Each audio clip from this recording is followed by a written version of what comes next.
नमस्कार दोस्तों, मेरा नाम है रजनी। स्वागत करता हूं आपका हमारे YouTube channel connecting India exam solution में। दोस्तों, connecting India exam solution India का ऐसा प्लेटफॉर्म है जो आपको एक्सपोर्ट इंपोर्ट से रिलेटेड सारी जानकारी डिटेल में बताता है, समझाता है। इंडिया से एक्सपोर्ट कैसे करें, इंडिया में इंपोर्ट कैसे करें, उसका प्रोसीजर क्या है, क्या क्या डॉक्यूमेंट आपको बनाना है, किस तरीके से मार्केटिंग करके बायर फाइंड आपको करना है। तो इन सारी चीज़ों के बारे में डिटेल में जानकारी जो है आपको हमारे यूट्यूब चैनल के माध्यम से प्रोवाइड कराई जाती है। तो इसी के साथ मैं आपसे रिक्वेस्ट करूंगा कि अगर आप हमारे यूट्यूब चैनल पर नए हैं तो हमारे चैनल को सब्सक्राइब करें, बेल आइकन को प्रेस करें ताकि आपको हमारे आगे आने वाले वीडियोज के नोटिफिकेशन मिलते रहें। तो दोस्तों, वीडियो में बढ़ते आगे बात कर लेते हैं आज के सबसे इंटरेस्टेड टॉपिक की, जिसमें कई सारे लोगों के क्वेश्चन आते हैं। सर, कस्टम क्लियरेंस कैसे कराया जाए, मेरा मटेरियल यहाँ फंसा हुआ है, मेरा मटेरियल पोर्ट पे है, मेरा मटेरियल एयरपोर्ट पे है, किस तरीके से कस्टम क्लियरेंस कराया जाए। मैंने अलीबाबा से मटेरियल मंगा लिया है, अब मेरा मटेरियल कस्टम में रुका हुआ है, किस तरीके से उसका कस्टम क्लियरेंस कराया जाए। तो कई सारे क्वेश्चन आते हैं, जिनमें से ज़्यादातर कुछ फेक इंक्वायरीज रहती है कि भाई कई लोगों को बताया जाता है कि आपका मटेरियल कस्टम में है, अब आप उसके लिए पेमेंट पे करें, और कई प्राइवेट अकाउंट्स के अंदर उनसे पैसा डलाया जाता है। तो वो भी एक फेक तरीके का इंक्वायरीज वगैरह रहता है। तो वो भी हम आज इस वीडियो में डिस्कस करेंगे, और एक्चुअल में कस्टम क्लियरेंस कैसे कराया जाए प्रोडक्ट का, उसके बारे में भी आज के वीडियो में डिस्कस करेंगे। तो चलिए दोस्तों, वीडियो को शुरू करते हैं।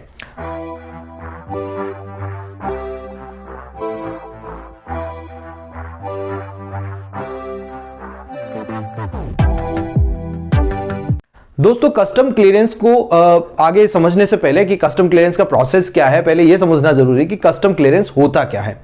देखिए दोस्तों, कभी भी आप लीगल वेज के अंदर एक्सपोर्ट करते हैं या इंपोर्ट करते हैं। अब लीगल वे से मेरा मतलब है कि आपके पास सारे लीगल डॉक्यूमेंट होने चाहिए जो एक्सपोर्ट या इंपोर्ट करने के लिए जरूरी है। अब एक्सपोर्ट क्या होता है? जो भी प्रोडक्ट इंडिया से बाहर भेजा जाता है कस्टम्स के रूल्स एंड रेगुलेशन को फॉलो करते हुए, वो आपका एक्सपोर्ट कहलाता है। और कोई भी प्रोडक्ट अगर आप फॉरेन कंट्री से इंडिया में मंगाते हैं वहां के कस्टम्स के रूल्स रेगुलेशन को फॉलो करते हुए और इंडिया के कस्टम के रूल्स एंड रेगुलेशन को फॉलो करते हुए, तो वो आपका इंपोर्ट कंसिडर किया जाता है। तो इस तरीके से एक्सपोर्ट इंपोर्ट होता है। तो जब भी कोई प्रोडक्ट अगर आप इंडिया से बाहर भेजते हैं या इंडिया में मंगवाते हैं, तो उसको कस्टम के प्रोसीजर में होके गुजरना पड़ता है। तो उसी प्रोसीजर को कस्टम क्लियरेंस कहते हैं।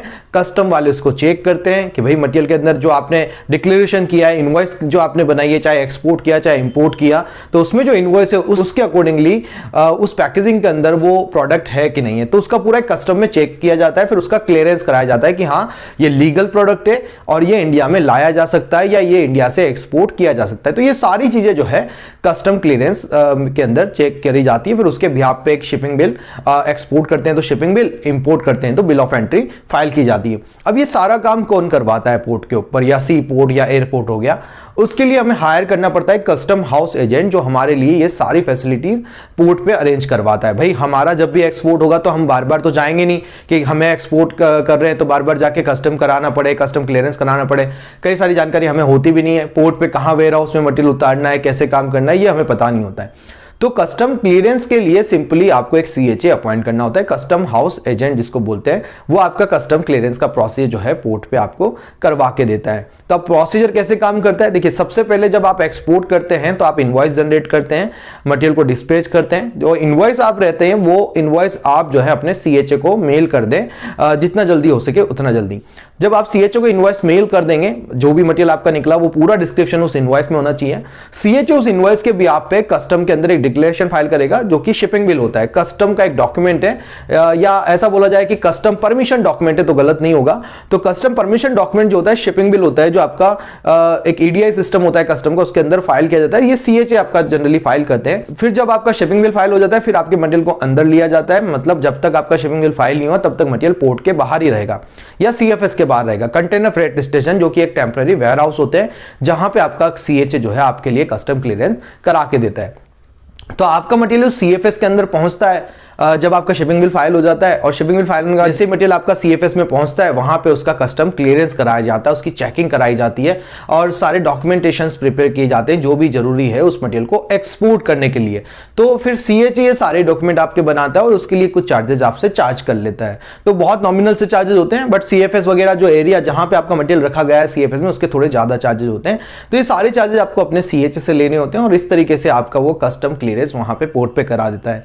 सिमिलर अगर आप इंपोर्ट करते हैं तो इंपोर्ट में भी आपका जो है आपको सीएचए अपॉइंट करना रहेगा। जो इंपोर्ट में सारे एक्सपोर्टर की तरफ से जो डॉक्यूमेंट आए वो सीएचए को आपको देने हैं, और वो सीएचए जब आपका इंपोर्ट में डॉक्यूमेंट आएगा उससे पहले बीओई वगैरह फाइल करेगा, बिल ऑफ एंट्री आपकी फाइल कर देता है। बिल ऑफ एंट्री आपकी फाइल होती है, आपका मटेरियल जो है वही सीएफएस के अंदर ले लिया जाता है, पहले टर्मिनल पे आता है, टर्मिनल से सीएफएस के अंदर लिया जाता है, और सीएफएस के अंदर फिर मटेरियल का कस्टम क्लियरेंस करा के आपके मटेरियल को आपके यहाँ गाड़ी में भर के पहुंचा दिया जाता है। तो ये सारा काम जो आपका करता है वो आपका करता है सीएचए। तो यही आपका कस्टम क्लियरेंस का प्रोसीजर होता है दोस्तों, कि कस्टम क्लियरेंस कैसे कराया जाता है। आपको सिंपली सीएचए अपॉइंट करना पड़ता है कस्टम क्लियरेंस कराने के लिए। जिस भी एयरपोर्ट, सी पोर्ट या लैंड पोर्ट से अगर आप एक्सपोर्ट करने जा रहे हैं तो हर जगह आपको कस्टम क्लियरेंस कराना ही पड़ेगा, तब जाके ही आपका मटेरियल एक जगह से दूसरी जगह पे ट्रांसपोर्ट हो सकता है। मतलब एक कंट्री से दूसरी कंट्री ट्रांसपोर्ट या एक्सपोर्ट किया जा सकता है, या दूसरी कंट्री से इंडिया के अंदर मंगवाया जा सकता है। तो इस तरीके से ये आपका कस्टम क्लियरेंस का प्रोसीजर कंप्लीट होता है। अब इसके अंदर फ्रॉड क्या होता है, जैसे कई लोगों के कोई फेसबुक फ्रेंड बन जाते हैं, कोई इंस्टाग्राम फ्रेंड बन जाते हैं। अब वो आप लोगों को बोलते हैं कि भाई हम आपके लिए गिफ्ट भेज रहे हैं, गिफ्ट भेज रहे हैं, तो अभी ये जो है मटेरियल कस्टम में अटक गया है, दिल्ली एयरपोर्ट पे अटक गया है, आपका मुंबई एयरपोर्ट पे अटक गया है, मुंद्रा पे अटक गया है। अब आपको कस्टम का कॉल आएगा, जो खुद उनका ही बंदा होता है, मतलब वो कोई कस्टम से ऐसे कभी कॉल नहीं आता है, कस्टम से एक प्रॉपर नोटिस आता है, लेटर पे लिख के आता है। इससे किसी कभी भी कोई कॉल आपको नहीं आएगा कि भाई आप इतना पैसा कस्टम के इस अकाउंट में जमा करा दो, ये करवा दो, ऐसे कुछ नहीं होता है। ये बिल्कुल एक अगर आपको किसी ने गिफ्ट भेजे और बोल रहे हैं कि कस्टम में आप पैसा जमा करो और एक सेविंग अकाउंट नंबर आपको दिया जा रहा है, तो आपके साथ फ्रॉड हो रहा है।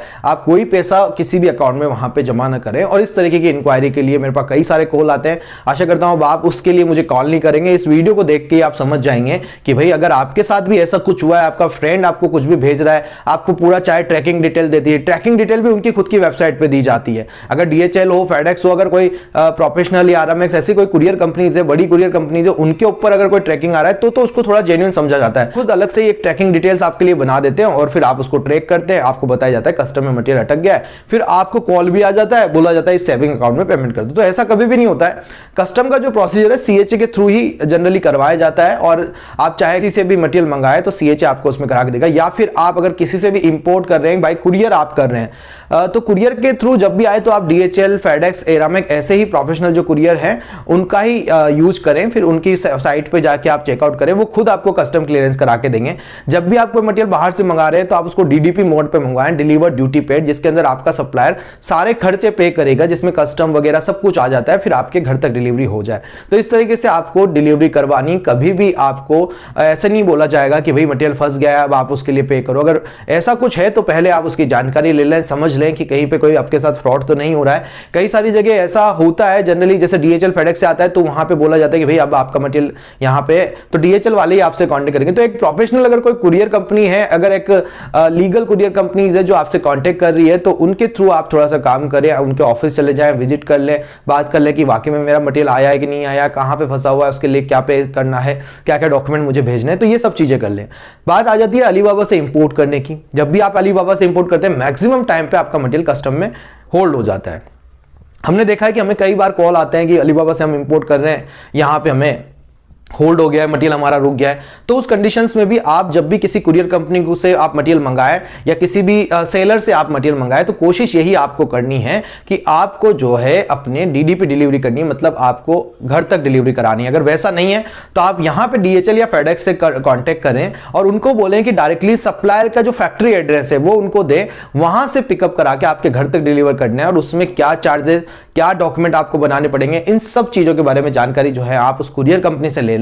तो मतलब आप वहां से पिकअप भी करा सकते हैं। जरूरी नहीं सप्लायर को बोला जाए कि आप हमारे यहां तक डिलीवर करो, आप वहां से पिकअप करा ले मटेरियल को। वो सारा कस्टम क्लियरेंस जो है आपके लिए कुरियर कंपनी करवा के देगी। जो भी चार्जेस होंगे आपको पे करने हैं वो आपसे यहां पे चार्जेस ले लेगी जब आपको मटेरियल हैंड ओवर करेंगी। तो इस तरीके से अभी आपको समझ में आ गया होगा कि किस प्रोडक्ट का किस तरीके से कहीं से मंगाने पे किस तरीके से कस्टम क्लियरेंस कराया जाता है। तो जनरली जो एक्सपोर्ट इंपोर्ट में कस्टम क्लियरेंस होता है वो सीएचए के थ्रू किया जाता है, बाय कुरियर जो भी होता है वो कुरियर कंपनीज के थ्रू किया जाता है। बट कभी भी ऐसे कोई कस्टम से कॉल नहीं आता है कि भाई आप इतना पैसा हमारे अकाउंट में पे कर दो, सेविंग अकाउंट डिटेल आपको दी जा रही है। तो आप इतने अगर आपका कोई फ्रेंड भी है तो आप उसके लिए परेशान मत होइए। अगर आपके साथ कोई इस तरीके के काम कर रहा है कि सेविंग अकाउंट में पैसा डला रहा है, कस्टम के चार्जेस डलवा रहा है, तो वो एक तरीके से फेक है।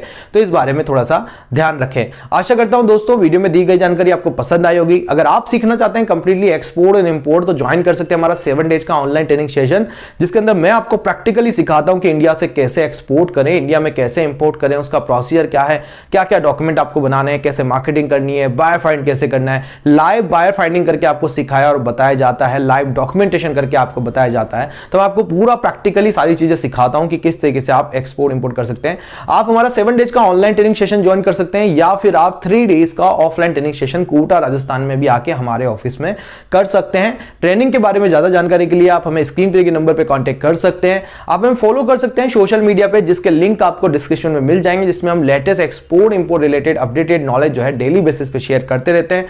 मिलते हैं हमारे नेक्स्ट वीडियो में। Thank you very much.